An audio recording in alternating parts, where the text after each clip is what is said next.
미생물 사냥꾼 홀드 그리프 13명의 미생물에 대한 연구자들을 보게 됩니다. 리 파스테르, 미생물은 위험하다. 미생물 마이크로셉터스, 위대한 스팔란차니가 죽고 2년 후인 1831년까지 미생물 사냥은 다시 한번 정지 상태에 있었다. 과학의 다른 분야는 위대한 도약을 앞두고 있었는데 눈에 보이지 않는 동물들은 멸시받고 있어졌다. 끔찍하고 무섭게 생긴 기관차는 유럽과 미국의 말들을 겁주며 매연을 뿜었다. 전신스러운 발명될 준비를 하고 있었다. 현미경을 만들어서는 아무도 기기를 들어보지 않았다. 누구도 그걸 불쌍한 작은 동물들이 어떤 복잡한 구조를 가진 전기 엔진도 시도할 수 없는 유용한 일을 한다는 것을 세상에 입증하는 데까지 가지 못했다. 이 가엾은 미생물의 수백만의 사람들을 불가사의하게 조용히 죽일 수 있고 그것이 단도대나 워털루 대포보다 훨씬 더 능률적인 살인자라는 의문한 사실을 눈치채지 못했다. 1831년 10월의 어느 날 프랑스의 동부의 한 마을에서는 대장간의 물을 막아선 군중의 가장자리에서 9살 난 소년이 두려움에 떨며 뛰쳐나갔다. 문간에 선 사람들이 흥분된 웅성거림으로 소년의 귀에 뜨거운 쇠가 사람의 살을 태우면서 너는 스스스스스 저가 소리가 들렸다. 두려운 지글거리는 소리에 이어 고통의 시원함이 들렸다. 희생자는 농부니 거렸다. 그는 방금 마을길에서 입에 또 거품 불고 울부짖던 미친 늑대에 당했다. 그리고 도망친 소년은 루이 파스테르였다. 그의 아버지는 아르보아 무두장이고 그의 할아버지는 그 마을의 백작의 농노였다.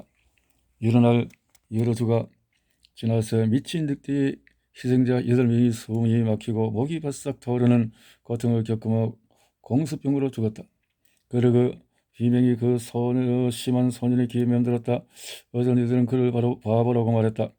농부의 살을 태웠던 쇠떡이는 소년의 기억에 깊은 상처를 남겼다. 늑대의 개가 무엇 때문에 미치나요? 그리고 미친 개에 몰린 사람들은 왜 죽나요? 파스텔은 아버지한테 물었다. 무두장애인 그의 아버지는 나폴레옹 군대의 하사관이었다. 그는 수만 명의 사람들이 총알에 맞아 죽는 것을 보았지만은 사람들이 왜 병에 걸려 죽는지를 몰랐다. 아마도 악마가 늑대 안으로 들어갔을 거야. 하나님의 뜻이면 죽게 되지 아무것도 도움을 줄 수 없어. 신앙심 깊은 무두장애의 대답은 가장 현명한 과학자나 세상에서 가장 비싼 의사의 대답만큼이나 훌륭한 것이었다. 1831년 누구도 무엇 때문에 미친 개에 몰린 사람이 죽는지를 몰랐다. 나는 끔찍한 일 때문에 9살의 루이 파스테르가 공수병의 원인과 치료법을 언젠가 알아내겠다는 결심을 했다고 믿으려는 것은 아니다. 그런 생각은 매우 낭만적이지만은 사실은 아닐 것이다. 그러나 파스테르는 평범한 소년에 비해서 더 두려워했고 더 오랫동안 시달렸고 곰곰이 생각했다. 살이 타는 냄새와 비명소리를 100배는 더 강렬하게 느꼈다. 간단히 말해서 그에게는 과학자가 될 재능뿐만 아니라 예술가의 기질도 있었다. 그리고 그것은 스팔란차니가 죽고 난 후 다시 한번 미생물들을 무명의 신분에서 끌어내었다.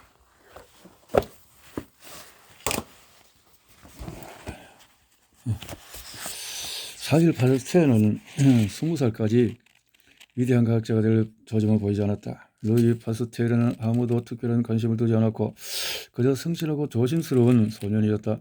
그는 무더질 공장 곁으로 흐르는 강을 그리면서 놀았고 너희들은 목이 뻣뻣해지고 등이 아플 때까지 모델이 되어줬다. 이상하게도 그는 어머니의 초상화는 보이는 대로 거칠게 그렸다. 아름답게가 아니라 어머니같이 보이게 그렸다. 하면 작은 동물들은 도데스와 함께 다른 잊혀진 동물들과 같이 영원히 섬단 위에 놓여 있게 될 것이 확실했다. 열성적인 불륜가였던 스웨덴 린네는 애써서 모든 살아있는 생물을 방대한 카드 목록으로 분류했다. 그러나 미생물 연구에 대한 여러 견해를 접하고 그것들을 분류 포기했다. 미생물은 너무나 작고 혼란스럽다. 혼란 이네 말이다. 유명한 독일인 에렌 베르그만이 미생물을 옹호했다. 그는 대형을 횡단하거나 메달을 수여받을 때가 아니면 작은 동물들이 위장을 가지고 있는지 아닌지에 대한 쓸데없는 언젠가 그것들이 완전히 작은 동물인지 아니면 더 큰 동물의 일부분인지에 대한 이상한 논쟁을 엄청나게 했다. 어쩌면 그것들은 작은 동물이 아니고 작은 식물일지도 모른다는 논쟁도 있었다. 파스텔은 계속 열심히 공부했다. 알바와의 작은 대학에서 공부할 때 그의 오만한 특징이 처음으로 나타나기 시작했다. 그의 장점과 단점은 그를 역사상 가장 놀라운 모성 덩어리로 만들었다. 대학에서 가장 나이가 어린 학생이었지만 학생회장이 되려고 했고 다른 학생은 무척이나 가르치고 지휘하고 싶어 했다. 그는 학생회장이 되었다. 20살이 되기 전에 배잔성 대학에서 일정의 조교로 저돌적으로 일했고 다른 사람들도 자신처럼 열심히 일하도록 했다. 그는 너희에게 장문의 고무적인 편지를 보내며 설교를 했다. 그들은 이미 최선을 다하고 있었는데 말이야. 사랑하는 너희들이여, 의지를 갖는다는 것은 중요한 일이다. 행동과 일은 대개 의지를 따르고 일은 거의 항상 성공을 동반한다. 이 세 가지의 일, 의지, 성공은 인간의 존재를 배운다. 의지는 찬란하게 빛나면서 행복을 가져다주는 성공을 향한 문을 열어준다.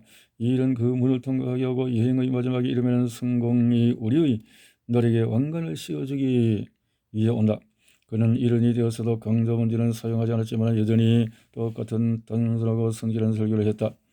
파스텔의 아버지는 그를 파리에 있는 사범학교에 보냈고 그는 거기서 위대한 일을 하겠다고 결심했다. 그러나 그는 무두공장 앞마당의 냄새가 그리워서 향수병에 걸려 야심을 부리고 고향으로 돌아왔다. 다음에 그는 파리에 다니던 학교로 돌아갔고 이번에는 계속 머물렀다. 그러던 어느 날 화학자 디마의 강의실에서 눈물이 나도록 황홀한 경험을 했다. 화학은 훌륭한 과학이다. 그리고 디마 교수의 인기와 명예는 굉장하구나. 그는 중얼거렸다. 그러고서 그는 자신도 훌륭한 과학자가 되겠다고 결심했다.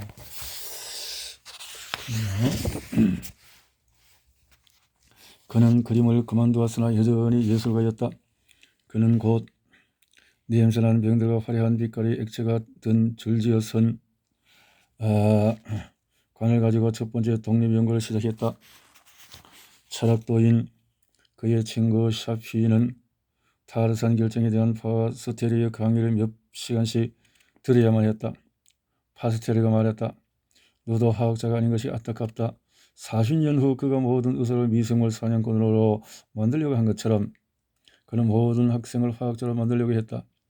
들창고 넓은 이마를 가진 파스텔가 결정에 대한 혼란스러운 자료들을 보고 있던 바로 그때 눈에 보이지 않는 미생물들은 다시 한번 진지하게 주목받기 시작했다. 두 사람의 외로운 연구자가 미생물이 마치 말이나 코끼처럼 중요한 생물이라고 생각하기 시작했다. 한 사람은 프랑스인, 한 사람은 독일인이었다. 1837년에 겸손하지만 독창적인 프랑스인 카나르 드라 루투르는 양조장의 맥주통을 이리저리 뒤지고 있었다. 그는 맥주통에서 거품이 나는 몇 방울을 얻어서 현미경으로 관찰했고 마치 씨앗에 발하는 것처럼 작고 둥근 모양의 효모로부터 싹이 자라나는 것을 보았다. 그렇다면 효모들은 살아있는 것이다. 다른 생물들처럼 증식하고 있다. 그는 소리쳤다. 그는 연구를 계속해서 살아서 자라는 효모가 없으면 홉 열매와 보리를 달인 우리 맥주가 되지 않는다는 것을 알아냈다. 보리를 알코올로 바꾸는 것이 틀림없이 살아있는 미생물들이다.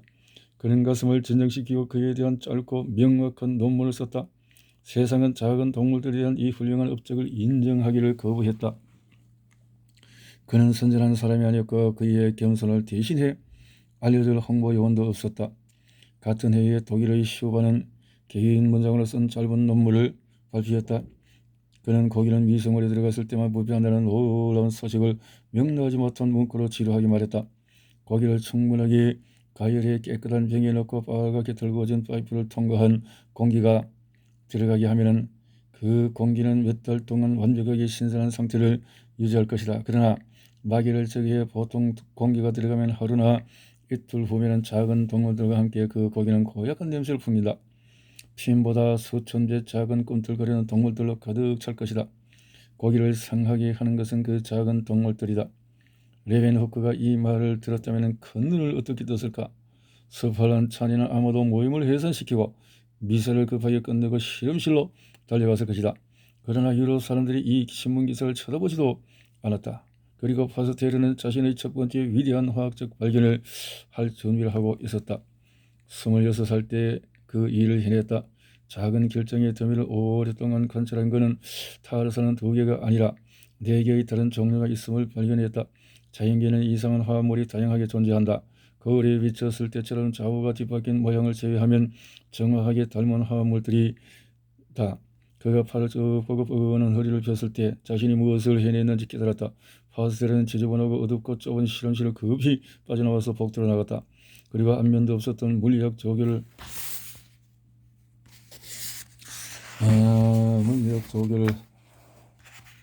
얼싸안고 룩셈부르크 정원에 짙은 그림자 밑으로 데려갔다. 거기에서 그는 자신이 성공을 설명하는 말들을 그에게 퍼부었다. 파스텔은 누구에게 말하지 않고는 못 베겠다. 세상사는 모두에게 말하고 싶어 했다. 이 일이 있은 뒤 한 달도 되지 않아서 파스텔은 머리가 희끗한 화학자들부터 칭찬을 받았고 자기보다도 3배나 나이가 많은 학자들의 동료가 되었다. 그는 스트라스부르의 교수가 되었고 학장에 따라 결혼하려고 결심했다. 자기를 좋아하는지 몰랐지만 그는 그녀가 자신을 사랑하게 만들 편지를 썼다. 저에게는 젊은 여성과 매우 시킬 만한 매력이 없습니다. 그러나 돌이켜보면 저를 잘 아는 사람들은 저를 매우 사랑했습니다. 그렇게 해서 그녀는 그와 결혼을 했고 역사상 가장 유명하고 오랜 세월을 고생했으나 여러 가지 면에서 행복했던 아내 중의 한 명이 되었다. 그녀에 대한 이야기는 뒤에 더 하겠다. 이제 한 가정을 이끄는 가장으로서 파스텔은 일에 더 맹렬하게 뛰어들었다. 신부에 대한 의무와 기사도 정신을 망가하고 밤을 낮삼아 일했다. 나는 신비로운 세계의 경계에 서 있다. 그 베일은 점점 얇아지고 있다. 밤은 나에게 너무 길다. 아내는 자주 산소리를 하지만 나는 그녀에게 내가 그녀를 명성으로 이끌 거라고 말한다. 그는 결정 연구를 계속했다. 막다른 골목으로 뛰어들기도 하고 미친 사람이나 고안해낼 법이 이상하고 바보 불가능한 실험도 했다. 성공하기만 하면 미친 사람이 천지로 바뀌는 그런 종류의 실험이었다. 거대한 자석 사이에 생명체를 놓아서 화학 고절을 바꾸려고도 했다. 식물들을 앞뒤로 뒤흔드는 이상한 태엽시기로 만들어서 식물들을 이루는 신비로운 분자를 거울에 비친 이미지로 바꾸려 했다. 그는 하나님을 모방하려고 시도했다. 생물의 종을 바꾸려고 했다. 파스텔로 보이는 밤새워 남편을 기다렸다. 그녀는 남편에게 경탄했고 신뢰했다. 원래 남편이 하고 있는 실험이 성공한다면 그는 뉴턴이나 갈릴레오처럼 될 거예요. 그녀가 친정아버지에게 쓴 편지다. 착한 파스텔 부인이 자신의 젊은 남편에게 이렇게 높은 기대를 갖게 됐는지 확실치는 않다. 어찌되었건 이번에 진리는 그의 기대를 저버렸다. 실험은 성공하지 못했다. 그 후에 파스텔은 일에서 교수와 과학부의 책임자가 되었다. 그는 플라워 가이에 자리를 잡았고 거기에서 처음으로 미생물과 우연히 만났다. 정유 제조업자와 사탕무 지배자 그리고 농기구 상인들로 이루어진 친절하고 견실한 그 도시에서 그는 자신의 위대한 행보를 시작했다. 부분적으로 과학이고 부분적으로 연극과 꿈 같은 이야기고 또 어떤 면에서는 종교와 정치였던 그 활동을 통해 미생물을 유명하게 만들었다. 파스텔은 학문적으로 알려진 적이 한 번도 없었던 이 조용한 중소도시에서 미생물의 경이로움에 대한 거대한 물결을 일으켰고 그 물결은 이후에 30년 동안 과학이라는 배를 흔들었다. 그는 미생물들이 우리가 사는 세상에 얼마나 중요한가를 사람들에게 알렸다. 그 일을 하면서 파스텔은 적도 만들었고 숭배자도 만들었다. 그의 이름으로 신문의 제일 앞면에 도배했고 길도 신청을 받기도 했다. 그의 발견은 수많은 산모의 생명을 구했지만 세상은 그의 귀중한 미생물을 웃음거리로 만들었다. 간단히 말해서 거기에서 그는 불의의 명성을 향한 비행기에 올라탔다. 그가 스트라스부르를 떠날 때 진리는 그의 기대를 저버렸고 그는 혼란에 빠졌다.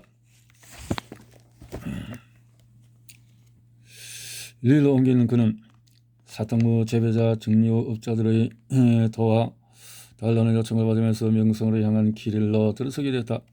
파스텔가 릴의 자리를 잡았을 때 관리들은 그에게 지식인을 위한 과학도 괜찮다고 하면서 이렇게 말했다. 그렇지만 우리가 원하는 것은 즉 이 진취적인 도시가 무엇보다도 원하는 것은 당신의 과학과 우리의 산업이 긴밀하게 협조하는 것입니다. 상인위원회가 그에게 말하는 것을 상상해보라. 우리는 과학이 이익을 가져오는지 알고 싶습니다. 사탕무에서 설탕을 더 많이 만들고 알코올의 생산량을 높여주십시오. 그러면 당신과 당신의 실험실을 지원하겠습니다. 파스텔은 공손히 들었고 그런 다음에 그가 만든 것을 보여주었다. 그는 나른손은 과학자 이상으로 뛰어난 사람이었다. 상인위원회 사람들이 아이작 뉴턴에게 그의 운동법칙이 어떻게 철강산업을 도울 것인지 설명하라고 요청하는 장면을 상상해보라.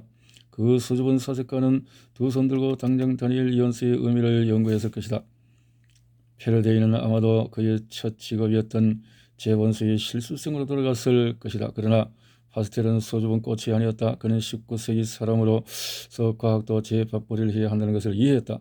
그는 마을 사람들에게 오싹한 과학 얘기를 강연하면서 모든 사람의 인기를 얻기 시작했다. 만약 여러분 집안의 한 젊은이가 감자로 설탕을 만들고 그 설탕으로 알코올을 만들고 그 알코올로 에테르나 식초를 만들게 된다면 그 누가 당장 호기심과 흥미를 갖지 않겠습니까? 어느 날 저녁에 부유한 제조업자와 그 아내들이 모인 곳에서 그는 청중들에게 열정적으로 외쳤다. 그리고 난 후에 하루는 사탕무에서 증류 알코올을 제조하는 비고씨가 걱정에 쌓여 그의 실험실로 찾아왔다. 교수님, 발효에 문제가 생겼습니다. 하루에 수천 프랑씩 손해를 보고 있습니다. 교수님께서 공장에 오셔서 저희를 도와주실 수 있을까요? 선량한 비고씨가 말했다. 비고씨의 아들은 과학 강의를 듣는 학생이었고 파스텔은 그의 청을 들어주었다. 그가 증류소에 가서 문제가 있는 향조통의 냄새를 맡아보니 알코올이 만들어질 것 같지 않았다. 그는 회색의 끈적끈적한 덩어리를 조금 병에 넣어 실험실로 가져왔다. 알코올을 잘 만들고 있는 건강한 거품이 이는 통의 덩어리로 조금 가져오는 것을 잊지 않았다. 파스텔은 비고씨를 도울 방법을 몰랐다. 그는 설탕이 알코올로 발효되는 것에 대해서 아무것도 몰랐다. 사실 세상의 어느 화학자도 그것에 대해서 아는 것이 없었다. 그는 실험실로 들어가서 머리를 걸쩍였다. 그리고는 먼저 건강한 통로의 물질을 관찰하기로 했다. 그는 그것을 한 방울 떨어뜨려서 현명으로 보았다. 아마도 별 특별한 목적 없이 결정을 관찰한 듯 했을 것이다. 거기에는 어떤 결정보다도 훨씬 작은 둥근 물체가 가득했다. 노릇스러운 빛깔이었고 그 내부는 움직이는 이상한 작은 반점들로 가득 차 있었다. 이게 도대체 뭘까? 중얼거렸다. 그리고 나서 갑자기 생각이 떠올랐다. 그렇지. 이것들은 설탕이 알코올로 발효되는 곳에는 어디에나 있는 효모다. 그걸 알았어야만 했는데. 효모. 그는 혼자서 그 작은 구체들을 보고 또 보았다.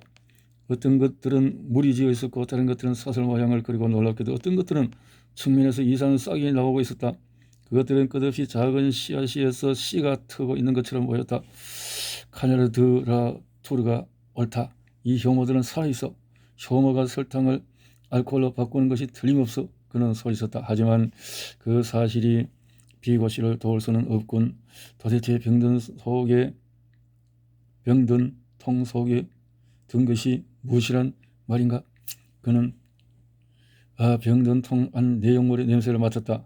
작은 돋보기로 관찰하고 맛을 보고 파란 종이 조각을 담아서 색깔이 빨갛게 변한 것을 보았다. 그런 다음 한 방울을 현미경으로 관찰했다. 그런데 여기는 효모가 없군. 어디로 간 거지? 애매한 물질의 덩어리만 있어. 이게 뭐지? 무엇을 의미하는 거지? 그는 그 병을 다시 한번 들어올려 멍한 눈으로 보고 곰곰이 생각했다. 그때 색다르고 이상한 모습이 그의 눈에 들어왔다. 병의 벽에 작은 회색 점들이 붙어 있군. 표면에는 더 많이 떠다니고 있어. 가만히 있자. 효모와 알코올이 있던 건강한 병에는 그런 것이 없다. 이게 무슨 의미지? 그는 깊이 생각했다. 그러고는 병 속에 점을 어렵게 잡아서 깨끗한 물 한 방울을 넣고 현미경으로 보았다. 파스텔의 때가 온 것이다. 효모는 없었다. 하지만 전에 한 번도 본 적이 없는 색다르고 이상한 무엇인가가 있었다. 작은 막대기 모양의 물체가 거대하게 엉겨 붙어서 움직였다. 어떤 것들은 혼자였고 어떤 것들은 보트끈처럼 표류했는데 모두 이상한 진동으로 끝없이 흔들렸다. 그는 감히 그것들의 크기를 추측할 수 없었는데 효모보다 훨씬 더 작았다. 겨우 12만 5천분의 1인치였다. 그날 밤 파스텔은 몸을 뒤척이며 잠을 이루지 못했다. 다음날 아침 그는 굵고 짧은 다리로 그 사통무 공장으로 서둘러갔다. 근시 안경을 삐딱하게 코에 걸친 그는 허리를 굽혀 다른 병든 통들을 훑었다.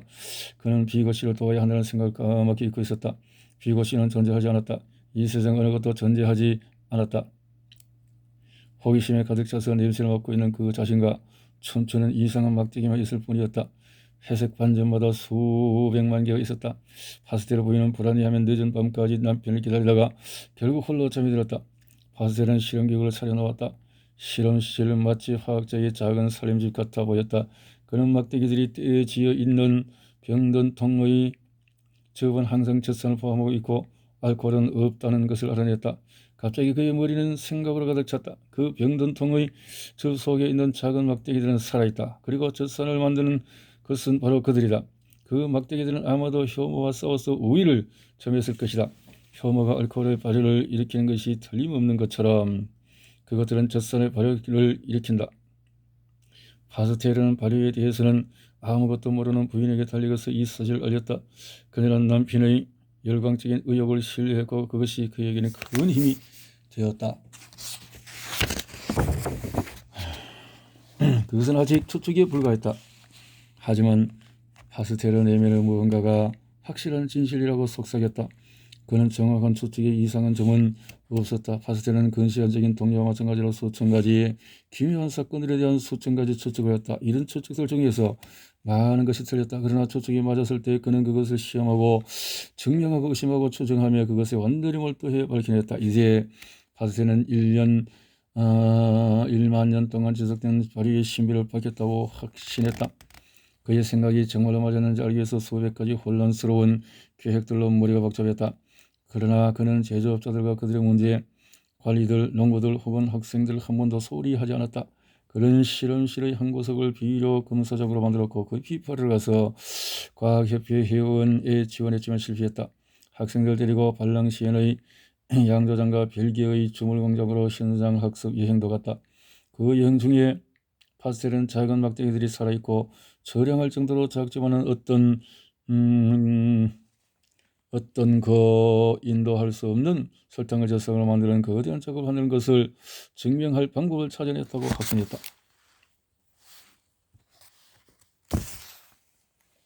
내 생각에 살아있는 이 막대기들이 통 속에서 꺼낸 사탕무즙과 온통 섞여 있는 상태에서는 연구할 수 없어.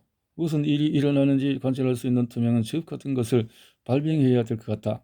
그것들을 위해서 특별한 음식을 만들어야지. 그러면 그것들이 증식하는지 아기를 갖는지 처음에는 하나뿐이었던 것에 수천 개의 춤추는 작은 것들이 나타나는지 알게 될 거야. 그는 깊이 생각하고 병든 통에서 얻은 회색 반점 몇 개를 설탕물에 넣었지만 그것들이 자라기를 거부했다. 이 막대기들은 더 영양가 있는 음식을 원하는군.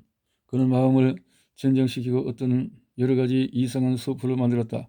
그러다가 말린 효모를 조금 깨끗한 물에 넣고 끓였다. 완강하게 투명했다. 그는 정확한 양의 설탕과 산성으로 변하는 것을 막기 위해 약간의 탄산염을 넣었다.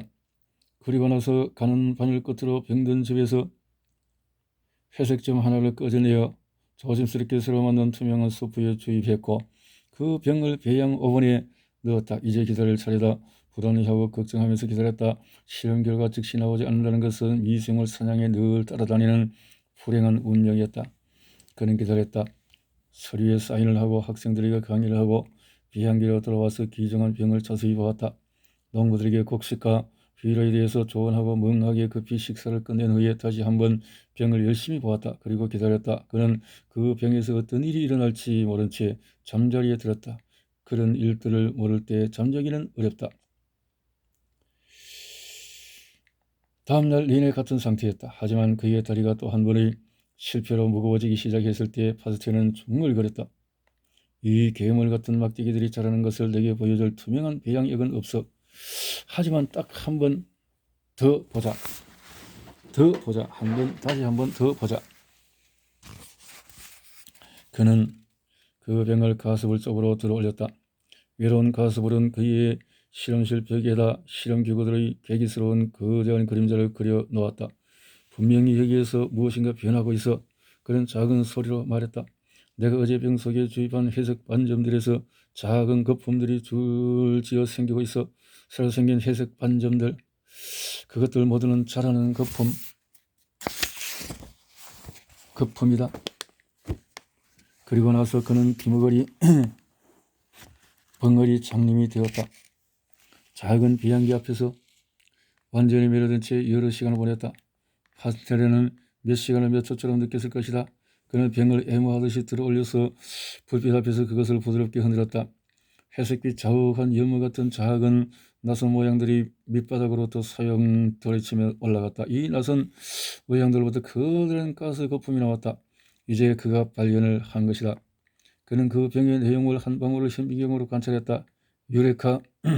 현미경 시야는 간을 위에 떨고 있는 수백만 개의 작은 막대기로 가득 차서 진동하고 있었다. 그것들은 증식한다. 살아있다. 그는 스스로에게 속삭였다. 그리고는 올라와서 저녁 식사하고 조금은 쉬라고 사정하는 아내에게 소리쳤다. 알아서 곧 갈게. 그는 몇 시간이 지나도 올라오지 않았다. 그 후에 파스텔은 같은 실험을 반복했다. 막대기가 울거리는 플라스크에서 한 방울을 꺼내서 아무것도 없는 투명한 효모 스프에 넣었다. 매번 수백만 개의 막대기가 생겼고 그때마다 그것들을 많은 양의 젖산을 만들었다. 파스텔은 온 세상에 말하고 싶어서 참을 수가 없었다. 그는 인내심이 많은 사람이 아니었다. 먼저 비고시에 그의 발효를 병들게 한 것은 작은 막대기들이라고 말했다. 그 작은 막대기가 통 속에 들어가지 않게 막으면 항상 알코올을 얻을 수 있습니다. 비고시. 그는 강의실에서 그런 엄청나게 작은 동물들이 설탕으로부터 젖산을 만들 수 있다는 자신의 위대한 발견에 대해서 말했다. 그것은 어떤 사람도 한 적이 없고 할 수도 없는 일이었다. 그는 옛 스승인 디마 교수와 자신의 모든 친구들에게 이 소식을 편지로 전하고 그것에 대한 논문을 릴 과학협회에 보냈다. 하리의 과학 아카데미에도 학술 논문을 보냈다.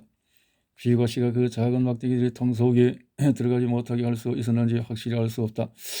그것들은 정문의 잡초와 같기 때문이다. 하지만 파스텔에게 그것은 그리 문제가 아니었다. 중요한 사실은 하나였다.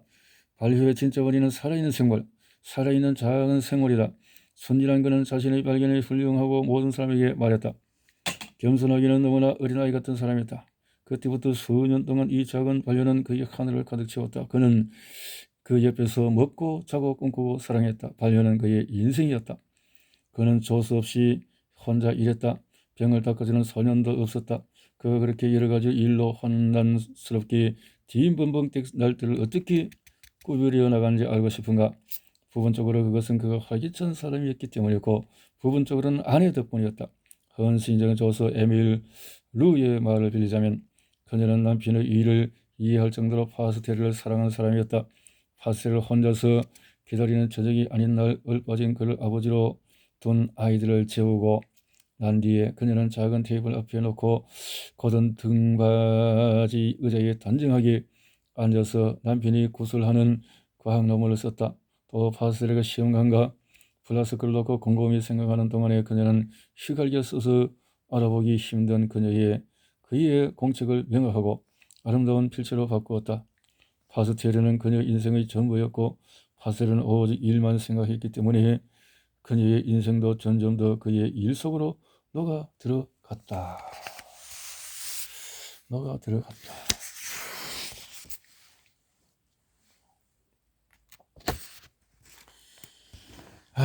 그러던 어느 날 파스텔이가 아내가 말했다. 우리 파리로 갑시다. 내가 방금 사범학교 과학연구부의 책임자가 됐어. 이것은 내게 큰 기회요. 그들이 리레에게서 막 자리를 잡았을 때였다. 그들은 이사를 갔다. 하지만 파스텔은 거기에는 자신이 일할 수 있는 공간이 전혀 없음을 알게 되었다.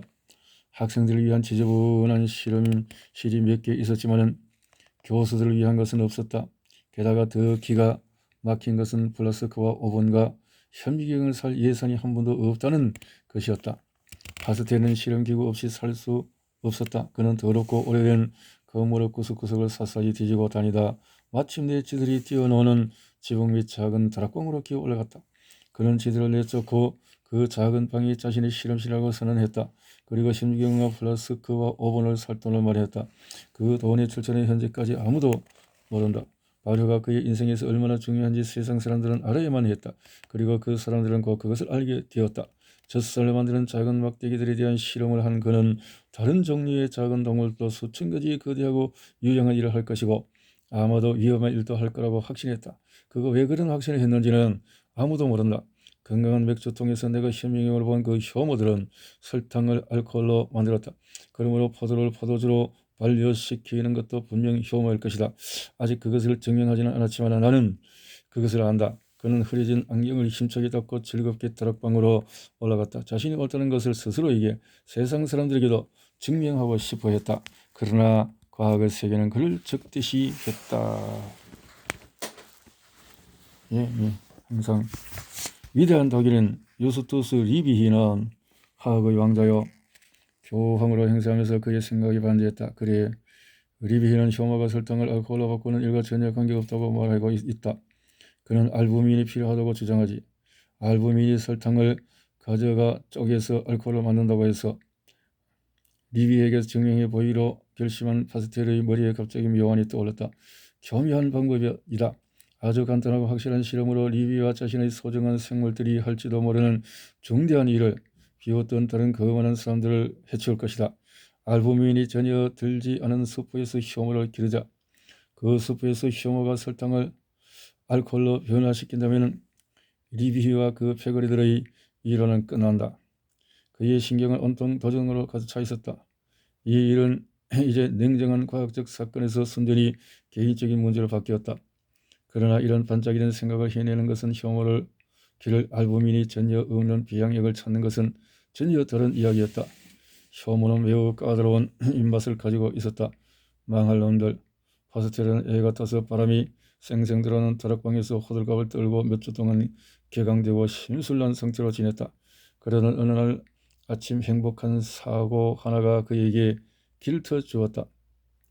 그는 실험을 위해서 효모를 기르던 알부민 수프에다 실수로 암모니아염을 조금 부었다. 이게 뭐지? 그는 마음을 진정시켰다. 효모가 발화하고 증식하면서 암모니아염이 사라지고 있어. 무엇을 의미하는가? 효모가 되면서 암모니아염은 사라지겠다. 그는 생각하며 준비를 했다. 기다려봐. 효모는 암모니아를 쓰고 있어. 알부민 없이도 자랄 거야. 그는 다락방문을 꽝 하고 닫았다. 일하는 동안 혼자 있어야만 했다. 그는 자신의 영광스러운 연구 결과를 총명한 정종들에게 말하는 것만큼이나 혼자서 일하는 것을 좋아했다.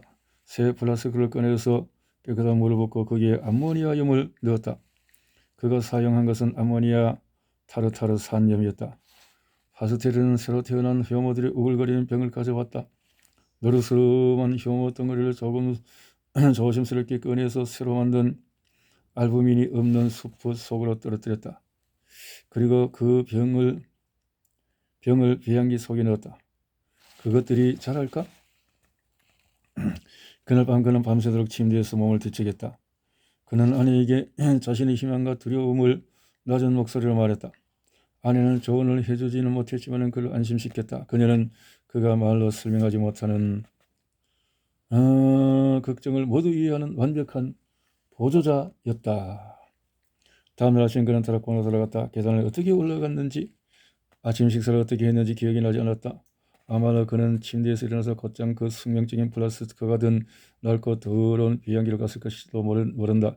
그는 병을 열고 부연 배양기 한 방울을 2개의 얇은 유리판 사이에 떨어뜨리고 그것을 현미경 렌즈 밑으로 밀어 넣었다. 그리고 이제 세상은 그의 것이라는 것을 알았다. 새로운 효모들이 아름답게 발화하고 있군. 수십만 개가 있어. 그래, 여기 오래된 효모가 있군. 내가 어제 병에 주입한 모체들이야. 그는 뛰어나가서 누군가에게 말하고 싶었지만 참았다. 더 알아내야만 했다. 그 숙명적인 병의 숲을 조금 떠내서 정육이 속에 넣어 발화하는 효모가 알코올을 만들었는지 조사했다. 리비가 틀렸어. 알부민은 필요하지 않아. 설탕을 발효시키는 것은 바로 증식하는 효모다. 그는 정육의 목을 타고 내리는 알코올 방울을 바라보았다. 그 후에 여러 주 동안의 파스텔은 그 실험을 반복했다. 효모가 살아있고 또 계속 알코올을 만드는지 확실히 알기 위해서였다. 그는 병에서 병으로 효모를 옮기는 단조로운 작업을 했다. 물, 아모니아염, 설탕으로 만든 간단한 배양액이 든 수많은 플라스틱의 효모를 넣었다. 효모는 언제나 활발하게 발화하면서 병을 탄산가스 거품으로 가득 채웠다. 항상 알코올을 만들었다. 발견을 확인하는 것은 따분한 일이었다. 잠을 못 이루며 자신이 열렬하게 기대하는 실험 결과를 기다리거나 실험 결과가 안 나올까봐 몹시 두려워하는 흥분된 순간은 없었다. 새로운 사실은 이제 옛것이 되었지만 여전히 실험을 계속했다. 자상한 아버지처럼 효모를 돌보았다. 먹이를 주고 사랑하고 엄청난 양의 설탕을 알코올로 바꾸는 그들의 기적같은 작업을 자랑스럽게 생각했다. 그것들을 관찰하느라 건강을 해쳤다. 중산층 프랑스인들이 모두 지키는 신성한 관습을 어기고 저녁 7시에 현미경 앞에 앉아 있었던 것이다. 그것은 프랑스에서는 저녁 식사 시간이었다. 그는 발화 중인 효모를 찾으려고 앉아 있었다. 저는 그때부터 현미경에서 눈을 떼지 않았습니다. 그는 이렇게 기록했다. 효모가 발하는 것을 보고 만족했던 시각은 9시 30분이었다. 파스텔은 효모가 얼마나 오랫동안 설탕을 알코올로 바꾸는 일을 계속 하는지 알기 위해서 6월에서 9월까지 온갖 무리한 실험을 다 했다. 충분한 설탕만 있으면 효모는 3개월 동안 혹은 그보다도 더 오랫동안 쉬지 않고 일할 것입니다. 그 후에 잠시 동안에 그의 내면에 있던 탐구자는 엄청난 놀라움을 보여주는 흑명사로 그리고 미성을 알리는 전도사로 변모했다. 수백만 갤런의 프랑스 와인과 엄청난 양의 독일 맥주는 사람이 아니라 작은 아기보다도 100억 배나 작은 생물들이 쉬지 않고 일해 만든다는 놀라운 소식으로 세상 사람들을 깜짝 놀라게 해주고 싶었다. 그는 이에 대한 논문을 썼고 연설을 했고 그 증거들을 위대한 리비히어의 머리 위로 거만하게 집어던졌다. 얼마 되지 않아 파리센 강떡 왼쪽의 작은 과학 공화국에는 폭풍이 불었다. 그의 옛 스승은 파스텔가 자랑스러워 기쁨으로 빛났고 그가 회원이 되는 것을 거부했던 과학협회는 이제 그에게 생리학상을 수여했다. 프랑스인들이 생리학 그 자체라고 부르던 위대한 클로드 버나드는 장중한 문체로 그를 칭찬했다. 다음날 밤에 훌륭한 강의로 분위기 소년이었던 파스텔을 감동시켜 눈물을 흘렸던 옛 스승 디마는 공개 강의를 하던 그에게 찬사를 원했다. 다른 사람이었다면 머리를 숙여 인사하고 얼굴을 붉혔을 것이다. 그러나 파스텔은 디마가 옳다고 완전히 확신했기에 당당했다. 그는 아버지에게 편지를 썼다. 디마 선생님은 제 위대한 통찰력을 칭찬한 다음 이렇게 덧붙였습니다. 며칠 전 학교는 당신의 심오한 연구에 상을 수여했습니다. 오늘 저녁 오인 청중들은 가장 뛰어난 교수 중 한 명인 당신에게 박수 갈채를 보냅니다. 디마 선생님은 제가 강조한 모든 것을 말했고 뒤이어 엄청난 박수 갈채가 있었습니다. 이러한 승리호 환성 속에 조용한 이유가 있는 것은 너무도 당연하다. 반대자들이 곳곳에서 일어나기 시작했다. 파스텔가 이런 적을 만든 것은 그의 발견이 기존 이론과 믿음을 밟고 일어선 것 때문만은 아니었다. 그렇지 않았다. 머리칼을 곤두서게 하는 것은 그의 뻔뻔하고 건방진 도덕적인 태도가 적을 만들었다. 그의 모든 저술과 연설은 나는 이것을 찾아낼 정도로 똑똑한데 너희들은 그것을 한 번에 믿지 못하는 바보가 아니냐라는 말이 현관에 들어가 있었다. 그는 말로 싸우는 것을 좋아했고 어떤 일이든지 누구하고 논쟁할 자만심과 열정을 가지고 있었다. 문법이나 구도점에 대한 고의성이 없는 비평에 대해서도 그는 분개의 입에 거품을 물었다. 1860년의 논문을 읽고 있는 그의 초상화를 보라. 그러면 그의 눈썹 하나하나가 심지어 그의 유명한 과학 논문에 있는 기술 용어, 화학 공식까지도 그의 정당성에 대한 호전적인 확신을 담고 있음을 알 수 있을 것이다. 많은 사람들이 이러한 경멸적인 거만함에 반감을 샀다. 그러나 일부 훌륭한 과학자들은 좀 더 나은 이유로 그와 다투었다. 그의 실험은 훌륭하고 놀라웠다. 그러나 완전하게 증명되지 않고 끝났다. 허점이 있었던 것이다. 그가 해석 반점들을 가지고 자신 있게 젖산을 만들려 할 때 가끔씩 그의 병들은 고야하고 불쾌한 버터 냄새를 풍겼다. 그 플라스틱에는 작은 막대기도 없었고 그가 얻고자 했던 젖산도 없었다. 종종 있었던 이러한 실패는 적들에게 공격 무기를 제공했고 파스텔에게는 잠 못 이루는 밤을 가져왔다. 그러나 그렇게 오래 가지 않았다. 이상하게도 그는 반려 실험이 혼란스럽게 실패하는 이유를 완전히 밝히지 못한 것을 그리 크게 문제 삼지 않았던 것 같았다. 그는 영리한 사람이었다. 문제의 벽에다 자신의 머리를 박는 대신에 그것에서 빠져나와서 위대한 명성과 이익을 향해 방향을 바꿨다. 왜 이렇게 불쾌한 버터 냄새가 나는 걸까? 왜 가끔씩 젖산이 안 만들어질까? 어느 날 아침 그의 병들 중에서 하나가 썩어버렸다. 거기에는 때를 지어 춤추고 있어야 할 막대기 대신에 힘없는 막대기가 겨우 몇 개 있었고 그 주위를 다른 종류의 작은 동물들이 헤엄쳤다. 뭐지? 막대기들보다도 훨씬 크고 물고기처럼 진짜 헤엄을 치는군. 그냥 흔들리거나 진동하게 있는 게 아니냐. 그렇다면 작은 동물임에 틀림이 없어. 그는 그것들을 언짢게 바라보았고 그것들이 거기에는 별로 하는 일이 없음을 직감적으로 알았다. 뱀처럼 길게 연결된 생강의 꼴사나운 거룩배들처럼 그것들을 고리로 묶인 긴 형렬을 이루고 있었다. 가끔씩 점잖게 회전하는 외로운 것들도 있었다. 그들은 이따금 급선일을 하다가 균형을 잡았고 다음 순간에는 한쪽 끝으로 기묘하게 떨어졌다. 새로운 동물들이 선보이는 다양하고 아름다운 움직임들은 모두 재미있었다. 하지만 그들이 거기에서 하는 일은 아무도 없었다. 파스텔은 그것들을 없애려고 수백 가지 방법을 시도했다. 어느 날 우리가 보기에는 매우 서투른 방법이었다. 모든 병에서 그것들을 청소해버렸다고 생각하는 순간 그들은 다시 나타났다. 그러던 어느 날 그 점잖게 움직이는 크기가 큰 동물이 수프에 가득 찰 때마다 고약한 버터 냄새가 심하게 나타나는 생각이 갑자기 파스텔의 머리를 스쳐갔다. 그래서 그는 이럭저럭 그 새로운 종류의 동물이 또 다른 발효를 일으킨다는 것을 증명했다. 그것들은 설탕을 발효시켜 고약한 버터 산을 만들었다. 그러나 그는 이것을 깊게 파고들지 않았다. 그의 병에 오직 한 종류의 작은 동물만 존재하는 것을 절대적으로 확신할 수 없었기 때문이다. 이것에 대해 조금은 혼란스럽고 불명확했지만은 그는 이 문제점을 또 한 번 유리한 쪽으로 바꾸었다. 어느 날 그는 떼지어 있는 고약한 버터 미생물들을 신비형으로 보고 있었다. 여기에 새로운 것이 있군. 박물의 중간 부분에서 이것들은 살아서 모든 방향으로 움직이고 있어. 그는 천천히 정확히 그리고 약간 목표도 없이 표본을 움직이다가 박물의 가장자리에서 시야에 들어오게 되었다. 그런데 가장자리에서 움직이질 않은 건 카드처럼 딱딱하게 굳어 누워있어. 그가 관찰한 모든 표현은 똑같았다. 공기가 그들을 죽이는 거야. 파스텔리가 소리쳤다.